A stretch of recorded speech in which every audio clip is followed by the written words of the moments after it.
За энэ удаа та нартай хувь тавилан гэж юу вэ гэдэг мэдээллийг хуваалцъя гэж бодлоо. Өөрийнхөө ойлгосноор тайлбарлаад явъя. За хувь тавилан гэдэг бол сүнстэй маш том аялал байдаг. Танд ямар шалтгаангүйгээр амьдрал тохиолдож байгаа үйл явдлуудыг хувь тавилан гэж бид бүхэн нэрлэдэг.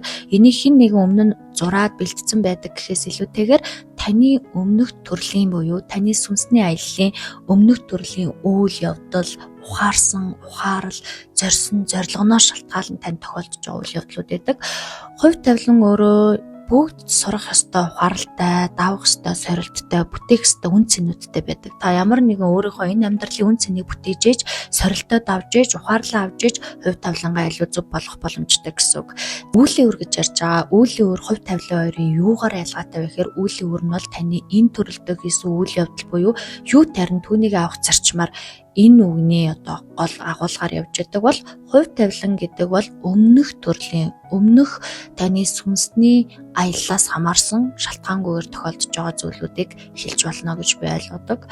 За сорилт гэдэг бол хувь тавилангийн маш том багш болд юм байна. Хувь тавилан бол сорилттой тулгарч иж илүү хөгжөөж илүү боловсрж бидний сүнсний ухаарал дотоод гэгэрл нэмэгдчихэд юм байна. Тэгэхээр хувь тавилан гэдэг бол сорилтгүй те дандаа буян шигтэй байна гэж байхгүй юм байна. Дандаа одоо уналттай байна гэж байдаггүй юм байна. За хувь тавиламжтэр үүлийн үрэгчтэр хүмүүс бид нар өөрсдөө өөрчлөх боломжтой. Хувь тавиланг өөрчлөхийн тулд та сэтгэлээ хариуцах ёстой. Үүлийн үрийг өөрчлөхийн тулд та сонголтоо өөрчлөх ёстой. Тэгэхээр бид бүхэн дүгнэлт нь бол аль нь гэгэрлийн замд буюу хариуцсан тэнгэрлэг энерги рүү хөтлөж идэм байна гэж би ойлгодог.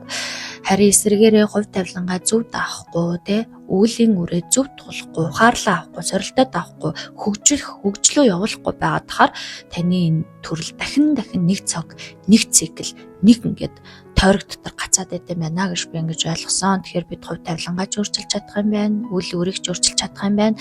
Энэ бүхэнтэй та ямар нэгэн байдлаар ухаарлаар хөгжиж, туулж, шинжлэгдэж харьцахгүй бол яг л нэг л одоо юмаа давтаад байдаг гэдэг шиг бүх төрөлдөө нэг л үйл явдал дээр гацаад байдаг тохиолдол гардаг юм байна гэж ингэж ойлгосон. Тэгэхээр үүлийн үр хувь тавилан гэдэг энэ ойлголтод бол юу тарин түүнийг аавна гэдэг үг аль алинд нь үйлчлдэг боловч нэг нь өмнөх төрлийн тухайд нэг нь одоогийн энэ амьдралынхаа үйл явдлын тухайд хэрэгждэг юм байна гэж ойлгосон. Тийм учраас та бүхэн маань хувь тавилан өөрийн үүлийн үр хоёроо өөрчлөхийн тулд сэтгэлээ хариуцгаж за мөн сонголтоо өөрчилж өөрийгөө улам илүү хөгжүүлж улам илүү сүнслэг талаас нь амьдралыг таньж мэдэх нь хамгийн чухал ойлголт юм байна гэж би бодсон. Ингээд та нартай амжилт хүсье.